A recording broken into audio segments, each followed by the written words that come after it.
Good morning everyone. I hope you are okay. Saan man kayo naroon sa inyong pagpapahinga sa inyong mga tahanan together with your family na nananalangin, nagpapalakasan at ginagawa yung pinakamainam. Hindi lang para sa sarili kundi kung may pagkakataon makatulong din sana sa iba. Ito yung sandali for us as believers to shine in this world, that people may see the good works that we have and hopefully maging dahilan para mapapurihan ang ating Panginoong Diyos sa ating mga buhay. But definitely, mahirap gawin yung mga bagay na yan kung tayo ay pinanghihinaan na ng loob. Kung tayo nawawala na ng lakas, ng kalooban na harapin yung mga pagsubok na ito, lalo na pa nga kung dumarami na yung ating alalahanin, dumarami na yung ating takot, dumarami na yung ating mga pangamba. Nagtatanong na tayo, talaga bang malilift up by April 14? Talaga bang babalik na sa normal ang lahat? Yung iba sa atin, nandoon yung agam-agam na baka extended, paano na yung aming kabuhayan, paano na yung aming mga pangangailangan, at ang daming kung ano-anong mga bagay. And the worst thing na minsan ay nagiging bigat ng ating kalooban, yung pangamba na baka ako ang tamaan ng virus na ito o ng sakit na ito. Alam nyo, ang buhay pananampalataya talagang punong-puno ng habon. Hindi pwedeng lagi na lamang na tayo ay ayos sa isang paraang wala tayong pagsubok, ayos sa isang paraan that everything is okay. Na yung ba ang paniniwalang, because I am now in the Lord Jesus Christ, I have given my life to Him, wala nang hindi po ang buhay pananampalataya. Ang buhay pananampalataya sa ating Diyos ay kalakip talaga yung mga challenges. Kasi kung walang challenges, paano natin higit na makikilala ng ating Panginoon ay makapangyarihan, gumagawa ng himala, tumutulong, nagpapagaling, at i-display yung kanyang power, yung kanyang protection, i-display yung maraming mga bagay na most probably baka hindi pa nga natin nararanasan sa kanya. Kaya nga po, just hold on unto the promise of the Lord and be strong araw-araw kasama ng pamilya at nagpapalakasan sa pamamagitan ng kanyang mga salita. And that is also the reason why I have this video for every one of you, for everyone to be reminded that God has given us a challenge, an instruction na magpakatatag lang tayo at huwag tayong susuko ano man yung nangyayari sa ating panahon o sumasama man yung ating panahon. I want to share with you some passages from the book of Ephesians sa bandang huli na ito, yung chapter 6. Kasi si Paul ay nagbigay na ng kanyang pagpapaalala sa mga taga-Epeso doon sa bandang bahagi ng kanyang pamamaalam. And I want to read chapter 6 from verse 10. And ang sabi ng mga talatang ito, ganito sa talata 10. Sa wakas, magpakatibay kayo sa pamamagitan ng inyong pakikipagkaisa sa Panginoon at sa tulong ng dakilang kapangyarihan niya. So this is an instruction given to the Ephesian church. Kung ano man ang kanilang pinagdadaanan sa panahon na yon, kung ano man yung kanilang mga tiisin, challenges, sufferings, especially during their times, talagang maraming persecution. They are not accepted ng mga tao sa paligid. Sila ay hinaharas. And si Paul, alam natin, hindi naging exempted sa maraming mga harassment and persecution na ginawa ng mga Roman soldiers, ginawa ng mga hanay ng mga Pariseo, hanay ng mga ibaang pananampalataya na para sa kanila si Paul is a heretic.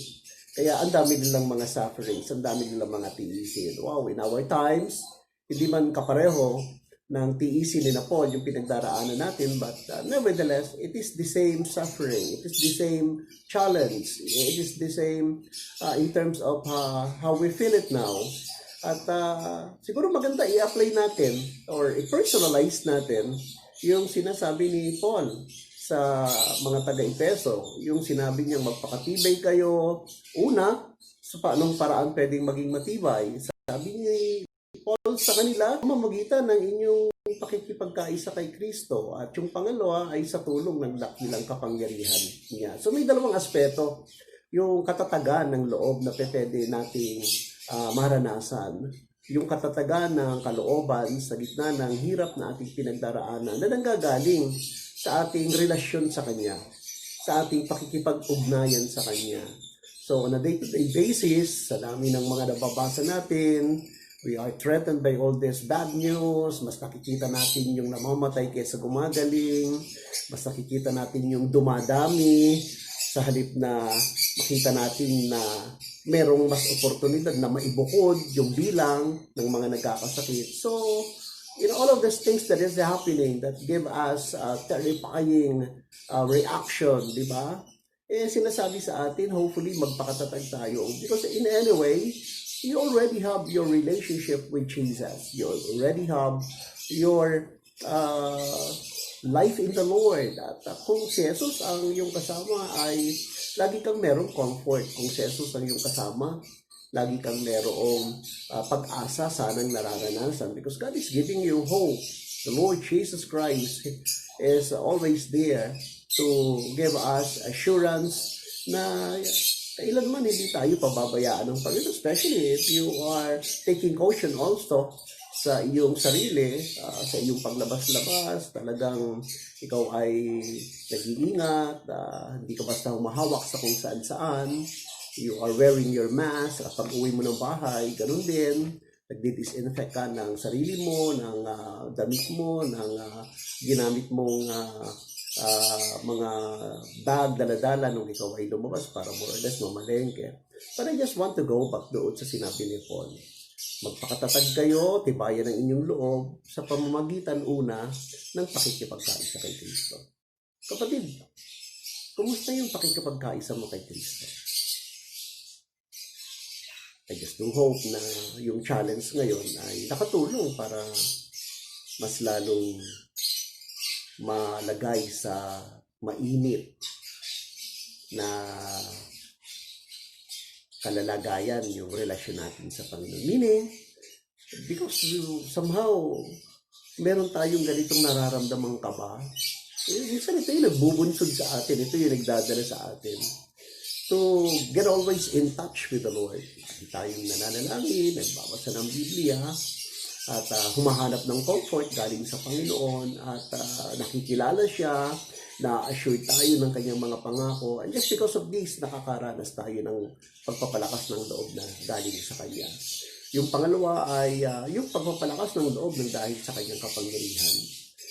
Maliwanag siguro, maalala natin yung sinasabi sa lumang tipan na it's not by our own might, but it's by the power of our God. So, magagawa natin ang anumang bagay kasama na harapin ang mga ito na malakas ang loob, hindi sa pamamagitan ng sarili nating lakas, hindi sa pamamagitan ng sarili nating kalooban, kundi sa pamamagitan ng kapangyarihan ng ating Panginoon. And wow, the power of the Lord never diminished. The power of the Lord is unceasing, hindi nagtatapos, walang hanggan. Kaya ito yung panahon na higit pa natin dapat maranasan yung kapangyarihan. Nakakamangha na may mga nagkakasakit na talagang in one hospital, lahat ng mga pasyente ng COVID-19 na ito ay gumaling lahat. Well, God is powerful and is able to do great things. Kumbaga, higit sa ating iniisip, higit sa ating inaasam. At doon lumalakas yung ating loob. If I'll continue reading verse 11, sabi ni Paul sa kanila, isuot ninyo ang baluting kaloob ng Diyos upang mapaglabanan ninyo yung mga pandaraya ng kaaway o pandaraya ng demonyo o ng diablo. Isuot daw yung mga baluti, yung mga armor. Alam niyo, sa pananampalataya, marami tayong armor. Or sa buhay Kristyano, marami tayong armor. Andiyan yung belt of righteousness, di ba? Andiyan yung shield ng pagiging matuwid, yung ating panyapak na nagdadala ng mabuting balita, even yung kalasag ng pananalig, and then what else? Yung helmet ng ating salvation, higit sa lahat, yung taba na kaloob ng Espiritu Santo sa pamamagitan ng kanyang salita. All of those things are armor given to us by God. Pag tayo Kristiyano, para tayong mandirigma na sa ating pakikipaglaban sa pananampalataya sa mga bagay na nangyayari sa ating panahon. We should always wear this full armor of God. Dapat lagi tayong alisto na itong mga armor na ito ay suot natin sapagkat si Paul yun din yung binanggit niya upang mapaglabanan daw natin yung mga pandaraya ng kaaway. We should always have this armor sa ating mga buhay pananampalataya. So tandaan natin mabuti, huwag malilingat na itong mga armor ng ating buhay Kristiyano ay lagi nating isaalang-alang. Kung tayo nga lumalabas ng bahay because of this current situation, para tayong mga frontliners na rin. Yung iba sa atin talagang balot na balot, naka long sleeve, may takip ang bibig, may takip ang mukha, naka-guantes, yung iba naka bota, diba? Yung iba siguro naka-apron. Nakikita ko nga minsan sa social media, yung mga tao nagpupuntahan sa palengke, naka-cover all, yung mga dating nagtrabaho sa mga semicon company, yung mga nakatago nilang mga uniforme mula ulo hanggang paa, yung kung tawagin ng marami ay bunny suit, they are wearing that. Nakala mo, ang dating is para na rin sila mga frontliners sa hospital. Pero ganun talaga they want to be protected. They want to be really, kumbaga hindi malulusutan ng anumang mga bacteria or virus na kumakalat. And that is the reason why you're wearing that kind of attire. Na tayo bilang Kristiyano rin, diba? Sa ating paglaban sa ligalig na meron tayo sa ating panahon, we should have that armor of faith ng ang mga ito ay suot-suot natin. So, we have to be reminded by that. Huwag tayong malilingat na ang mga armor na ito ay hindi natin suot. Ang salita ng Panginoon, ang katwiran, yung pagkakataong magbahagi, yung and everything that binasa natin kanina, yung katotohanan. So, all of these things, we have to be reminded that it is necessary for every one of us to wear that armor. Continue reading verse 12. Sabi ni Paul, sapagkat ang kalaban natin hindi naman mga tao, kundi mga pinuno, mga may kapangyarihan at mga tagapamahala ng kadiliman na namamayani sa sanlibutan ito. Ito ang hukbong espiritual na kasamaan sa himpapawid. So, Paul is telling the believers in Ephesus na ang kalaban nila ay hindi naman flesh and blood. Ang kalaban naman nila ay hindi naman physical. Ang kalaban nila is more on spiritual realm.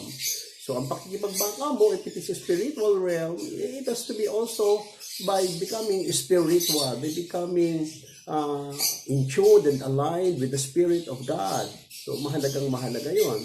So, hindi natin pwedeng labanan yung nangyayari sa ating panahon sa pamamagitan ng basta physical lamang. Lalo pa nga, sabi ng ating gobyerno, ang kalaban natin hindi nakikita Although it can be traced by means of testing, pero unless you are test, hindi mo alam na meron ka na.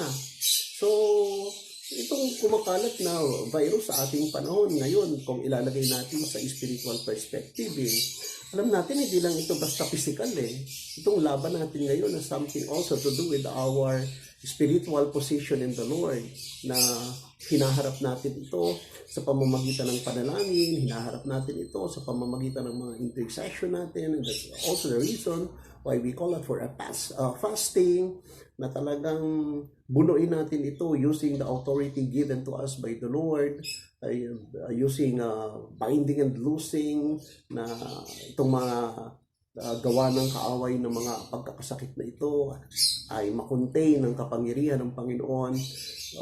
Using also the medical science and even yung mga allied natin sa medisina, na they were given by the Lord wisdom on how to deal with this kind of sicknesses. But nevertheless, huwag natin kalilimutan yung mga ganitong katitinding hamon, yung ganitong katitinding problema. Hindi lang ito basta natural occurrences. In a way, ito ay may mga kahalong elementong espiritual na ang kaaway ng katwiran, ang diablo ay gumagawa sa ikapapahamak ng marami. And in a way, God is sovereign, God is omnipotent, is all-powerful.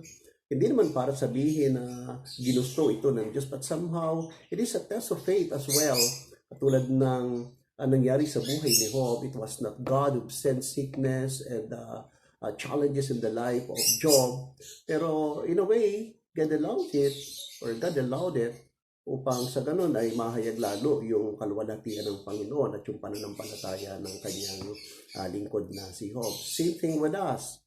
Most probably, ito yung sitwasyon natin that all the things happen para din ma-display yung glory ng Panginoon at makita rin, lumutang din yung katatagan ng ating pananampalataya as we trust the Lord, as we live na may dependency sa Kanya, reliant sa Kanya, mula doon sa ating fellowship sa Kanya at sa pag-asa natin sa Kanyang power. So in verse 13, sabi niya, kaya nga isuotin niyo yung baluti, yung armor mula sa Diyos upang sa ganon makatagal tayo sa pakikipaglaban. So ibig sabihin, without that armor, hindi ka makakatagal sa pakikipaglaban. So we don't know how long we will fight or we will face this challenge. Pero may pauna na magtagal man ito if we are wearing our armor, and then makakatagal tayo sa labanang ito. Yun yung sinasabi ng mga salita. Isuotin nyo ang baluti na galing sa Panginoon upang kung magkagayon, makatagal kayo sa pakikipaglaban pagdating ng masamang araw. At pagkatapos ng inyong pakikipaglaban, ay matatag pa rin kayong nakatayo. Wow, that is great and wonderful.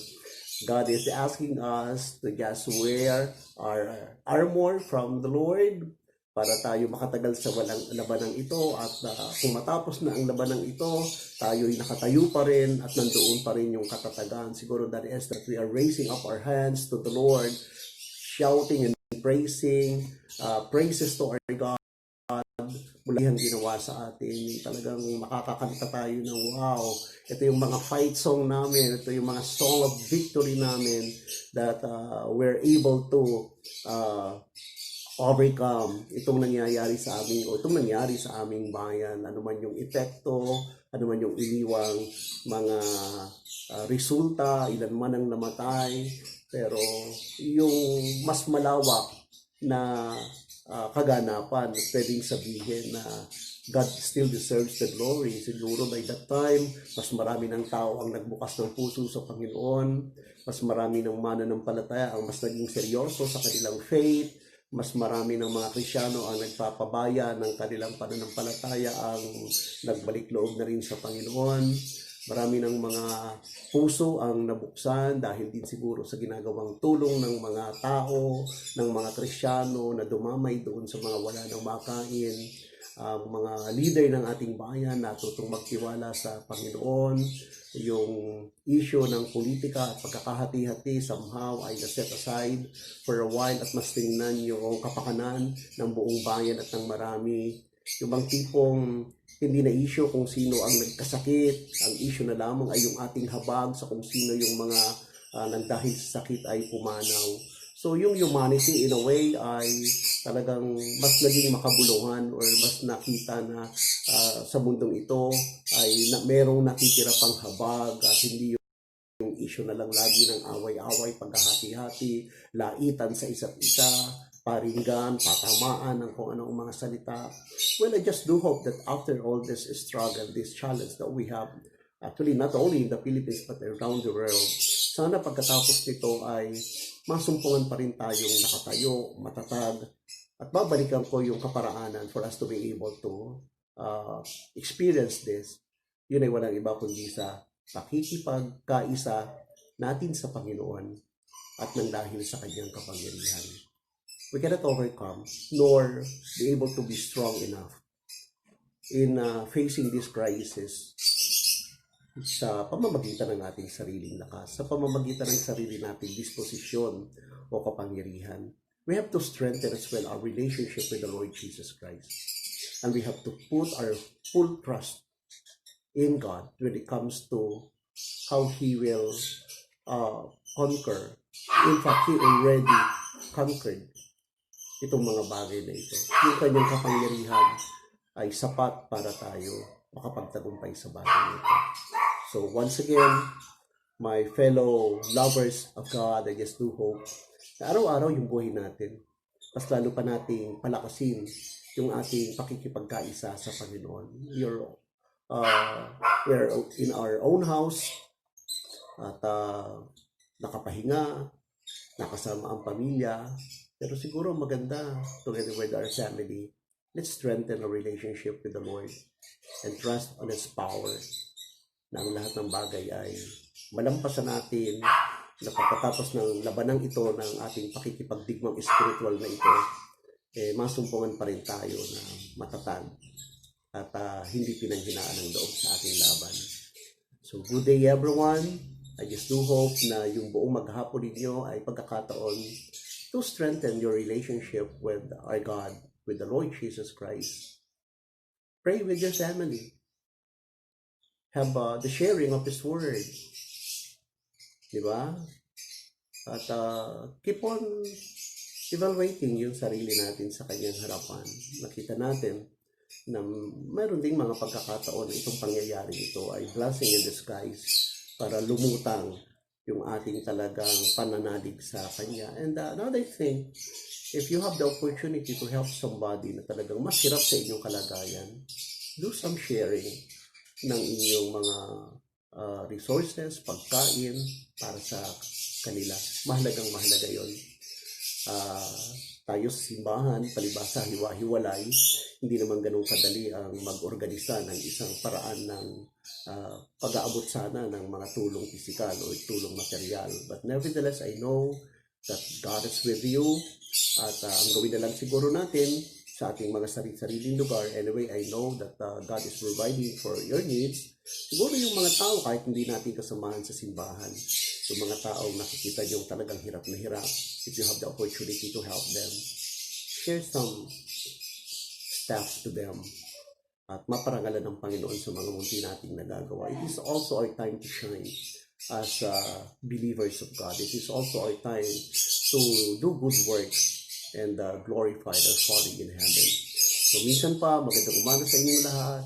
Sumaating yung grace ng Lord, sumaating yung peace of God, at may you enjoy your whole day habang you strengthen your relationship with the Lord. Yung maramdaman mo talagang wow, super close ka kay God, super close ka sa ating Panginoong Yesus. You're always in tune with Him in prayer, ano man yung ginagawa mo, singing praises, playing Christian music na nagpapalakas din sa atin.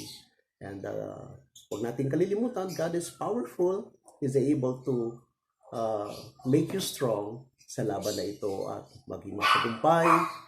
At matapos yung labanan, nakatayo pa rin tayo sa tatag na binigay sa atin ng Panginoon. So once again, God bless everyone. Have a good day. The Lord loves you so much and keep on inspiring lives. Pagkat yan din tayo tinawag ng ating Panginoon. God bless everyone.